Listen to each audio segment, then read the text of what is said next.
नमस्कार दर्शक बंधु मु जीवन स्वागत करुच्ची मोर आज एक नुआ भिडियो। तो दर्शक बंधु सीएम किसान को नहीं गोटे बहुत बड़ अपडेट मुझे आसी जोटा कि आपण मैंने वीडियो को फास्ट और लास्ट पर्यंत देखिले आपड़ जापर कि आप जो सीएम किसान टंका पाई पारना आपको जो नुआ गोटे अपडेट आसे सीएम किसान को लेकिन जो अपडेट कौन अच्छी तो से विषय मुझे टोटाल डिटेल हिसाब से आपको वीडियो माध्यम जनईदेवी आपने भिडियो को फास्ट लास्ट देखले भिडियो जानीपर ता पूर्व जदि आप भिडियो नुआ अच्छा तो भिडियो को लाइक कर चैनल टी सब्सक्राइब करने जमा भूलतुनि। तो दर्शक बंधु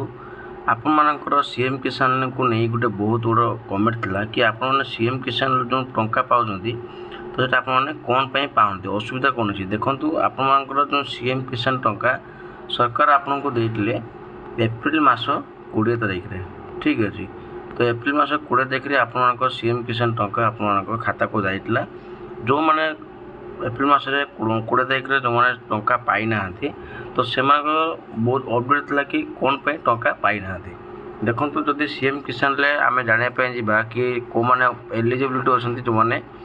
टंका पाइबा हिताधिकारी आप तो समस्त जानते कि सीएम किसान टंका आप पाँच वर्ष को आप 4000 टंका पाइबा सहित एवं जो मैंने भूमिहीन चाषी अच्छा से पाँच 12,500 टंका ठीक अच्छे। तो आप जो भूमिहीन चाषी 12,500 टंका पाँच से तीनोटी किस्ती पैसा पाँच गोटे हूँ आप 5,000 टंका लेखा पाँच गोटे किस्ती सेकेंड पाँच 5,000 टंका पाँच एवं 3 नंबर किस्ती आपने पाँच 2,500 टंका ये शुरू है आपंकर ना भूमिहीन चाषी मानकर एवं जो मानकर भूमिहीन चाषी जो सब जिन अपडेट हो अच्छी तो से पाँच 4,000 टंका जोटा कि आप 2,000 लेखा करके आपर दुईटी किस्ती आपर दि जाऊँगी बुझीपारे ये आप एवं बर्तमान आपको मुझे कि आप एलिजिबिलिटी अच्छी तो सीटा आप कौ मैंने ये सुविधा पाई पारे देखूँ ये आप सीएम किसान जो योग्यता मानदंड जोटा अच्छी जो आपको गोटे बुझे दूसरी तो क्षुद्र व नाम मात्र चाषी जोटा कि ग्राम अंचल जो मानकर 5 एकर कम जो चाष जमी थी आप जमी 5 एकर कम चाष जमी थी आप सीएम किसान टंका पाइपर भूमिहीन चाषी परिवार जोटा कि ग्राम अंचल जो भूमिहीन श्रमिक परिवार कृषक मुख्य कार्य भाव ग्रहण कर परिवार प्रतिपोषण करती माने आप भूमिहीन जो मान जमी बाड़ी किसी ना तो से चाष कर अन्य क्या चाष करके जो मैंने प्रतिपोषण कर तो से योग्यता पाइपर आ कौन अच्छे ना उभय उपादान आवेदनकारी निश्चित भाव में ओडिशार स्थायी बासिंदा था दरकार आपने समझते ओडिशा स्थायी बासिंदा दरकार यहाँ आप बुझीपारे और आपको जो ये जो कथा आसला देखो कौन ना सहायता राशि सीधा सड़क हिताधिकारी बैंक खाता पैठ हम मैंने आपको सरकार जो टंका देवे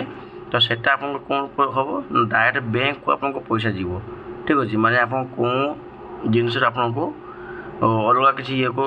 जीव ना डायरेक्ट बैंक खाता आपको पैठ माने पैठ माने आपको खाता को टंका आसब ठीक अच्छे यहाँ कौन ना योग्यता मानदंड जो रहा आउ गोटे कथा देखो आप भावुले कि भूमिहीन चाषी मान कौन दि जाऊँगी कि 12,500 टंका लेखा देखो ये लिखाई भूमिहीन चाषी मान 1200 टंका कौन दि जाऊँगी एकाकी श्रमिक मजूरी प्राय यथेष न ग्राम अंचल भूमिहीन चाषी परिवार आर्थिक अभिवृद्धि निमंते आनुषंगिक कृषि कार्य यथा पशुपालन मत्स्य चाष उद्यान कृषि बुद्धि आपणाइवाई समुदाय 12,500 टंका तीनोटी किस्ती यथा 5,000 टंका और शेष किस्ती 2,500 टंका आर्थिक सहायता जोगाई दि जावर व्यवस्था रही यही कार्यक्रम गुड़िक कौन कौन से जिनस रहा देखो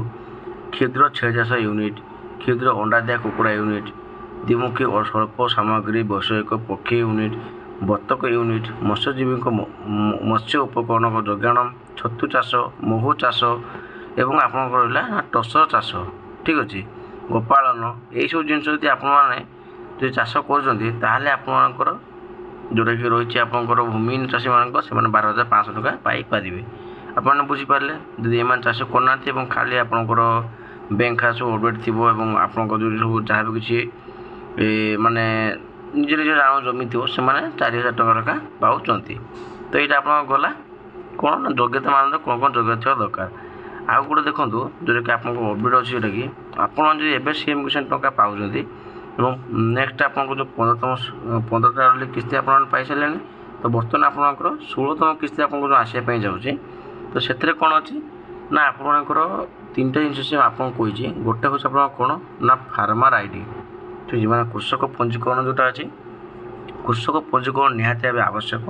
ଯେଉଁଟାକି ସେ ଆପଣଙ୍କୁ ଫାର୍ମର ଆଇଡ଼ି ବୋଲି କହୁଛି। ଦୁଇରେ ହେଉଛି କ'ଣ ନା ଖାତାରେ ଯେଉଁ ଖାତାରେ ଆପଣଙ୍କ ପଇସା ଆସିବ, ଯାହାକି ଡିବିଟି ଲିଙ୍କ୍, ମାନେ ଡାଇରେକ୍ଟ ବ୍ୟାଙ୍କ ଟ୍ରାନ୍ସଫର, ଆପଣଙ୍କୁ ସରକାର ଆପଣଙ୍କ ଖାତାକୁ ଡାଇରେକ୍ଟ ବ୍ୟାଙ୍କ ଥ୍ରୋରେ ଆପଣଙ୍କୁ ସେ ଟ୍ରାନ୍ସଫର କରିବେ, ଯେଉଁଟାକି ଆପଣଙ୍କ ଡିବିଟି ଲିଙ୍କ୍ କୁହାଯାଉଛି। 3ରେ କ'ଣ ନା KYC, ଠିକ୍ ଅଛି, ମାନେ ଆପଣଙ୍କ ବ୍ୟାଙ୍କ ଖାତାରେ ଆପଣଙ୍କର KYC ଅପଡ଼େଟ୍ କରିବା ପାଇଁ ସେ ମଧ୍ୟ ଆଉ ଥରେ ଆପଣଙ୍କୁ କହୁଛି, ଯେଉଁଟାକି ଆପଣଙ୍କ KYC ଯଦି ଅପଡ଼େଟ୍ କରୁଛନ୍ତି ତାହେଲେ ଆପଣଙ୍କର ସବୁକିଛି ଜିନିଷ ଠିକ୍ଠାକ୍ ହୋଇପାରିବ, ଆପଣମାନେ CM କିଷାନ ଟଙ୍କା ପାଇପାରିବେ। ଏଇଟା ହେଲା ଗୋଟେ ବହୁତ ବଡ଼ ଅପଡ଼େଟ୍। ତିନିଟା ଜିନିଷ ଆପଣଙ୍କୁ କରିବା ପାଇଁ ପଡ଼ିବ ଏବଂ ଆପଣମାନେ ସେଇସବୁ ଜିନିଷ ଯଦି ପାଳନ କରୁଛନ୍ତି ତାହେଲେ ଆପଣମାନେ CM କିଷାନ ଟଙ୍କା ପାଇପାରିବେ, ଠିକ୍ ଅଛି। ତ ଟୋଟାଲ୍ ଡିଟେଲ୍ସରେ ମୁଁ ଆପଣଙ୍କୁ ବୁଝେଇଦେଲି କି ଆପଣ CM କିଷାନ ଟଙ୍କା ପାଇବା ପାଇଁ ହେଲେ କ'ଣ କ'ଣ କରିବା ପାଇଁ ପଡ଼ିବ। ଆଶା କରିବି କି ଆପଣଙ୍କୁ ଆଜି ଭିଡ଼ିଓଟି ଭଲ ଲାଗିଥିବ। ଯଦି ଭିଡ଼ିଓଟି ଭଲ ଲାଗିଥିବ ଭିଡ଼ିଓକୁ ଲାଇକ୍, ସେୟାର, ସବସ୍କ୍ରାଇବ୍ କରିବା ସହିତ ସବସ୍କ୍ରାଇବ୍ କରିବା ପାଇଁ ଜମା ବି ଭୁଲନ୍ତୁନି।